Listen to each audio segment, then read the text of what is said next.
सबंध महाराष्ट्राचं नाही तर सबंध देशाचं लक्ष यावेळेला लागून राहिलेलं आहे आणि ही वाट आपण समाज माध्यमं किंवा प्रसारमाध्यमं बघताय ही संपूर्ण जनताही बघते आणि आम्ही तितकीच उत्सुकता आम्हाला सगळ्यांना सुद्धा आहे.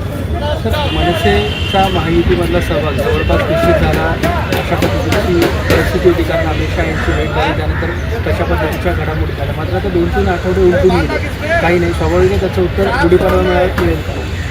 नक्कीच मिळेल, कारण अशा तुम्ही जे म्हणलात की सहभागी होणार नाही होणार तर अशा पद्धतीच्या बैठका भेटीगाठी ह्या राजकारणामध्ये होत असतात.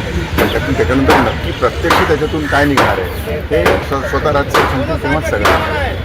लोकसभा निवडणुकीच्या संदर्भात काय म्हणजे लोकसभा निवडणूक लढवणार आहे, तेच तुम्हाला सांगितलं की निवडणूक लढवणार, स्वबळावर लढवणार, काय लढवणार, कुठे लढवणार या सगळ्या प्रश्नांची उत्तरं परवाच्या गुढीपाडव्याच्या सभेला राजसाहेबांच्या स्वतःच्या भाषणामध्येच आपल्याला मिळतील. चर्चा होती की मनसे महायुतीमध्ये सामील होणार, मग आता जी गुढीपाडव्याची सभा होणार आहे त्या सभेसाठी कोणाला आमंत्रण देण्यात आलं आहे महायुतीमधून की कोण मिळणार आहे याची काही? नाही, असं काही नाही. हा पारंपरिक आमचा पाडव्याचा गुढीपाडव्याचा मेळावा असतो तसा हा मेळावा आहे.